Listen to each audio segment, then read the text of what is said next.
do is paint an apple. So why do I paint an apple? Well, number one reason, it's probably the easiest fruit to paint. It's readily available, and you can also look at images online and just kind of find things relatively easy. The hardest fruit to paint, in my opinion, is the banana, because like however you position the banana can make it a little bit hard to paint, especially if it's like coming to you.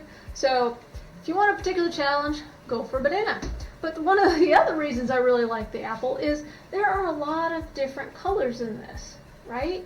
And I can play with this. I mean, there are the primary colors pretty much in here, right? You've got the yellow and it goes to red, transitions, and then I can throw in a nice background of like a blue and really be able to play in all those primary colors.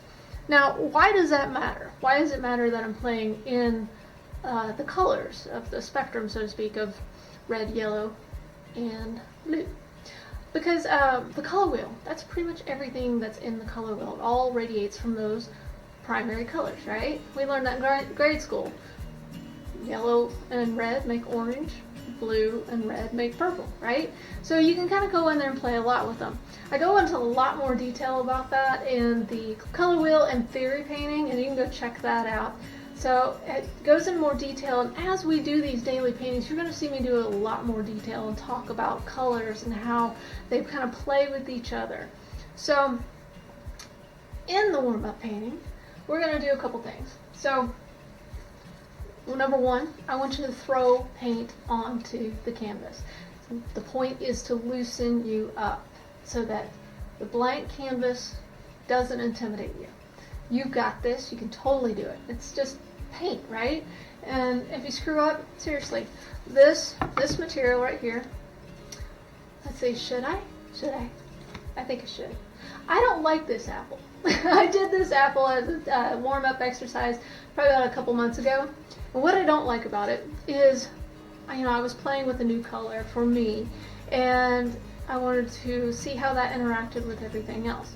There's a couple things I don't like about it. Number one is that I don't like my leaf here. It's so muted. There's nothing fantastic about it. It's all in shade, it's all in shadow, it's all cool, it's nothing like, ugh. But the one thing that I did like about this is I played in this other color, and I really liked that. And then I also tried to play more like with my paintbrush strokes, but I don't like it overall. So, oh, I didn't die, okay? So, it's one of these things. This is a Arches oil painting paper.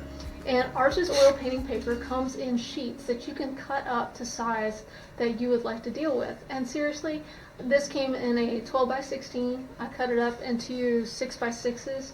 And so if I look at the overall price, this probably cost me, well, the shredded painting probably cost me $1, 25 cents, and 12 minutes of my time. So not that painful at all. But there you go, confetti for the floor. It's actually a little bit freeing to be able to do that, because the mistakes, you can all learn from them. That's part of the painting process.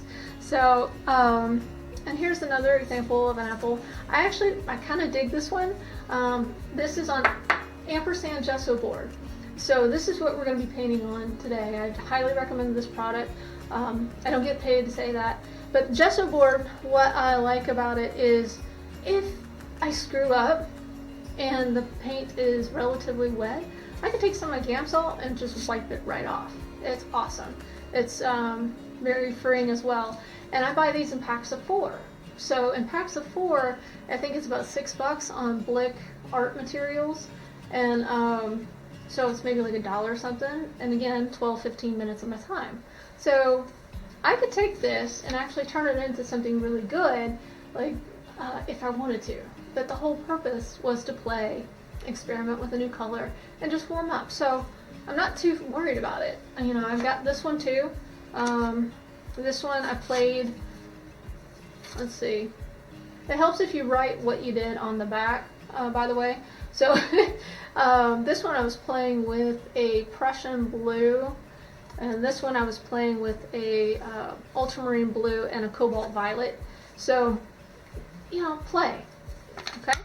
So that's what we're going to do. We're actually going to go over to our panel, and I'm going to walk you through step by step on how to approach a daily painting. So again, loosen up, lighten up. If you don't like it, rip it up. Okay? Alright, so let's go over to the panel.